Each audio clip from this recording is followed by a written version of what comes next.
The Falcons have won 3 straight. The Rams are winners of 3 of their last 4 and both find themselves in the cool confines of Mercedes Benz-Stadium here in Atlanta, Georgia, as old NFC West rivals face off in their 79th meeting here in Week 7. First quarter, Rams up 3-0, and on 3rd and 4, it's Jared Goff to Gerald Everett for 14 yards and a first down near midfield. 3 plays later, 3rd down again, and this time it's Todd Gurley with a 3-yard carry to convert. Then again, facing 3rd down, the Rams convert again as Goff goes back to Everett for just enough to move the chains. Next play, Goff throwing again and has a wide open Brandon Cooks for 10 more and another first down, and the chains keep moving as on the next play, Goff fires one into Robert Woods for 11 more, setting up 1st and goal, where 2 plays later, it's Goff and the Rams capping off the drive as he finds a wide open Gerald Everett for the 6-yard score, and the Rams all over Atlanta early, taking a 10-0 lead. Ensuing drive, Matt Ryan throwing, and Aqib Talib runs the route Ryan thought Mohamed Sanu was going to run, picking off the pass and bringing it back to the Atlanta 25. So Los Angeles already up by 10 and right back in business as they set up shop just outside the red zone. And on the first play of the second quarter, it's Goff throwing with great protection and make it 17-0 as he finds Cooper Kupp for the 9-yard score,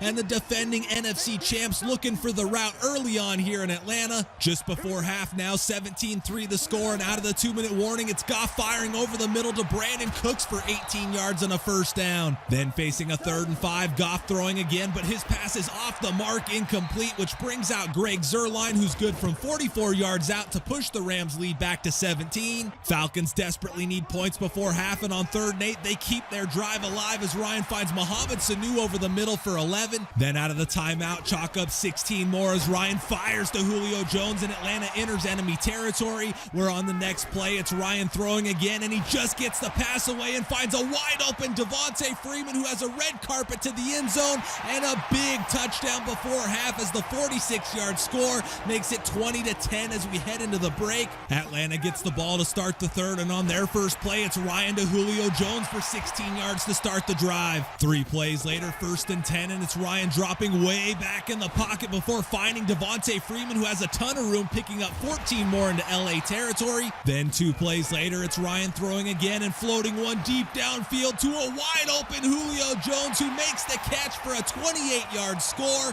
and the 14-0 run has Atlanta right back in this one as they cut the Rams lead to 3. Ensuing drive, Falcons force a 3rd and 9 with a chance to get the ball right back. It's Brandon Cooks absolutely torching Jordan Miller, making the catch and outracing him to the end zone for the 73-yard score, and the Rams immediately push their lead back to 10. Later in the 3rd, Rams still up by 10 and threatening again, but Duke Riley gets into the backfield, dropping Goff for the sack, and on 3rd and 11, it's Goff throwing again. Good protection this time, and he finds Cooper Kupp for 9 over the middle, but just shy of the marker. Greg Zuerlein comes on, puts through a 39-yarder to make it 30-17, and the Rams lead extends to 13. First play of the ensuing drive, Ryan throws a slant to Calvin Ridley, who decides to turn upfield, allowing Marcus Peters to easily pick off the pass, and he brings the interception back 31 yards for the pick 6, and just like that, the Rams lead is now 38-17 here in the 3rd, and the only thing better than 1 pick 6 is quite obviously 2, as on the ensuing drive, Deuce Douglas makes one of the single dumbest throws in the history of Madden and follows it up by leaving his jockstrap on the field, and Corey Littleton is going to bring this one all the way back for the 2nd pick 6 in a matter of minutes, and that would be all she wrote on this one as the Rams score 25 points in the 3rd quarter to blow the Falcons right out of their new butthole in the roof stadium. Jared Goff completes 34 of his 41 attempts for 327 yards. Aaron Donald has 3 sacks, and the Falcons only gained 278 yards of total offense as their 3-game winning streak comes to an abrupt halt. They'll look to get back on track next week with another NFC West opponent coming to town as they host the Seattle Seahawks in Week 8. All right, so an interesting game there. They jumped out to an early lead, and I managed to keep my cool and keep it close before crumbling like a month-old cake after that Goff to Cooks touchdown. I will say that I think that first pick 6 was complete bullshit.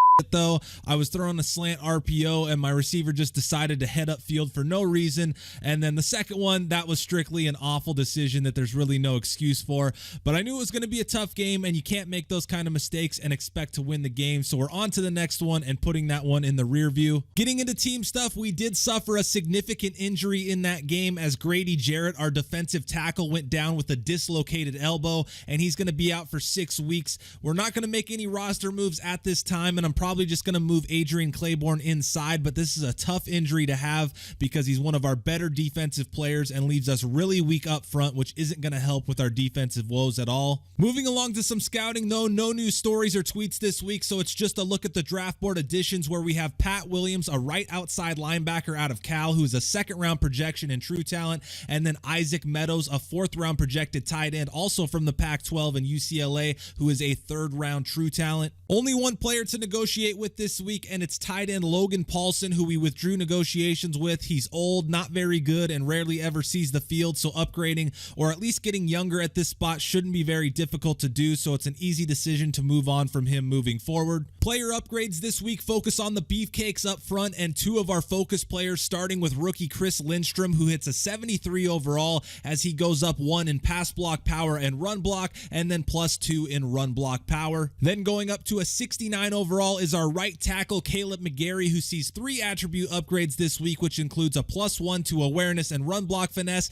and then +2 on pass block finesse. But that takes care of the team side, so we transition to the league side, starting with scores from week 7, where the Chiefs take down the Broncos on Thursday night. Bills, Bengals, and Lions all pick up home dubs. Raiders continue the Packers' dreadful start, beating them 38-10 at Lambeau. Colts hammer the Texans 35-7. Redskins pick up a 23-17 overtime win over the 49ers. Cardinals and Chargers pick up road victories. Bears defend their home turf, winning 24-21 over the Saints. Ravens go into Seattle and hand the Seahawks a 27-21 overtime loss. And on Sunday night, the Cowboys drop the Eagles 24-16 in Dallas, while on Monday night, the Patriots get by the Jets 30-24 in New York. Moving on to the standings, the Patriots find themselves in a familiar spot atop the AFC East, but only by a half game over the Jets, Bills, and Dolphins. Ravens move to 6-1 and hold a game lead over the Bengals and a game-and-a-half lead over the Browns. Colts lead the South by a half game over the Jaguars, while the Texans and Titans are well behind at 2-5.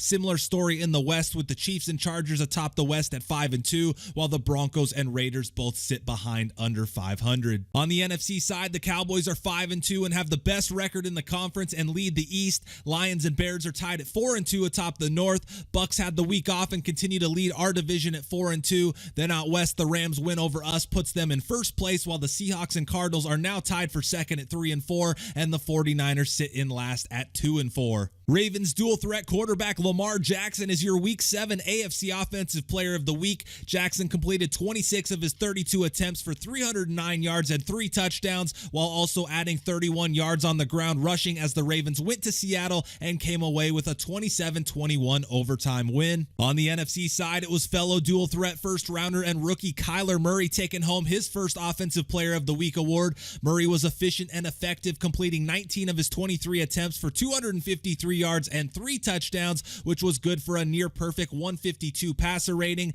Murray's big day helped lead the Cardinals to a 35-17 win over the Giants. Defensively, Colts cornerback Kenny Moore takes home the AFC Defensive Player of the Week. The undrafted Valdosta State product was in on a whopping 13 tackles from his cornerback spot and knocked away 1 pass while picking off another and returning it 26 yards for a touchdown as the Colts won 35-7 over the Texans. As for the NFC, it was a Cardinals sweep this week as middle linebacker Jordan Hicks takes home the award. Hicks filled up the score sheet, racking up 7 tackles, deflecting 1 pass, forcing and recovering a fumble, and also intercepting Eli Manning in the Cardinals' 35-17 win in the Big Apple. This week's passing leaders features the same trio as last video, with our own Matt Ryan leading the way in yards with 2,261, Drew Brees leading in passing touchdowns with 20, and Andrew Luck seeing a slight dip but still leading in passer rating at 132.3. Zeke Elliott added 111 yards rushing this week against the Eagles and pushes his league-leading total to 788.